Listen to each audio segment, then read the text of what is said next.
Matahari mulai tenggelam di balik sawah. Langit berwarna oranye dan ungu. Sebuah desa kecil di tengah sawah bersiap untuk malam. Udara, penuh aroma melati dan asap kayu bakar, mulai dingin. Dua sahabat, Budi dan Ani, berjalan di jalan setapak. Tawa mereka terdengar pelan. Mereka pulang setelah seharian panen padi. Budi menunjuk kunang-kunang, cahayanya berkedip seperti bintang kecil. Ani tersenyum, giginya putih di tengah gelap yang datang. Saat mereka berjalan, bayangan mereka semakin panjang.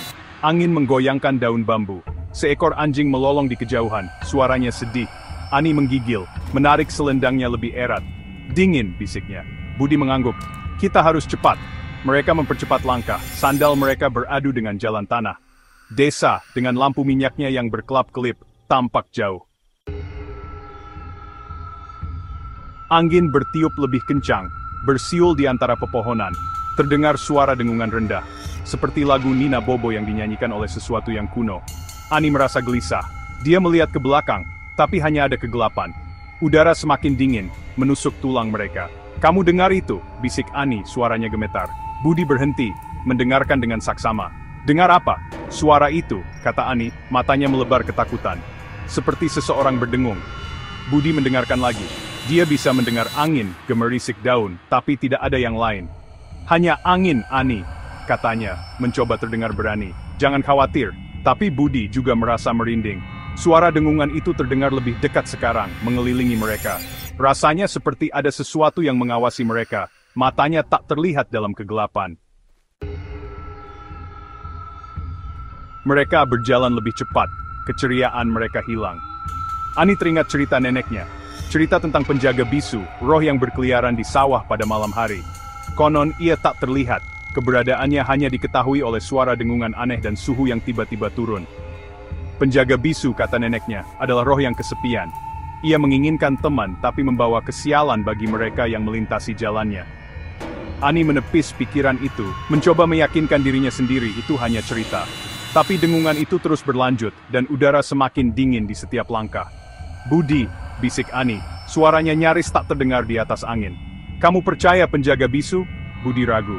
Dia juga pernah mendengar cerita itu, tapi dia tidak ingin menakuti Ani lebih jauh. Itu hanya cerita, katanya, meskipun suaranya kurang meyakinkan. Tiba-tiba dengungan itu berhenti. Udara terasa diam dan berat. Satu-satunya suara adalah detak jantung mereka.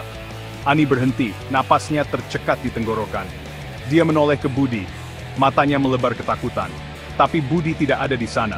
Satu saat dia di sampingnya, saat berikutnya dia menghilang. Budi, teriak Ani panik. Budi, kamu di mana? Tidak ada jawaban, hanya keheningan. Keheningan yang menakutkan dan bergema. Ani mundur, tangannya menutup mulut untuk menahan jeritan. Dia sendirian. Sendirian dalam kegelapan dengan mata tak terlihat dari penjaga bisu menatapnya. Ani memejamkan mata, air mata mengalir di wajahnya. Dia berharap dia tidak pernah meninggalkan desa. Dia berharap dia tidak pernah mendengar cerita itu. Lalu, sebuah tangan yang hangat menyentuh bahunya. Ani membuka matanya. Berdiri di hadapannya seorang pemuda. Dia tinggi dan tampan, dengan mata yang ramah dan senyum yang lembut. Dia tampak familiar, namun Ani tidak mengenalinya. Apakah kamu tersesat, adik? Tanya pria itu. Suaranya menenangkan seperti madu hangat. Jangan khawatir, aku akan mengantarmu pulang. Ani menatapnya, rasa takutnya sesaat terlupakan. Dia membuka mulut untuk berbicara, tetapi kata-katanya tidak keluar. Siapakah orang asing ini, dan di mana Budi? Saat dia mengulurkan tangan untuk menyentuh lengannya, pria itu mundur, senyumnya memudar. Jangan khawatir, katanya, suaranya kini menjadi bisikan dingin. Dia akan segera bergabung denganku. Dan dengan suara retakan yang menakutkan, pria itu lenyap di udara tipis, meninggalkan Ani sendirian dalam kegelapan.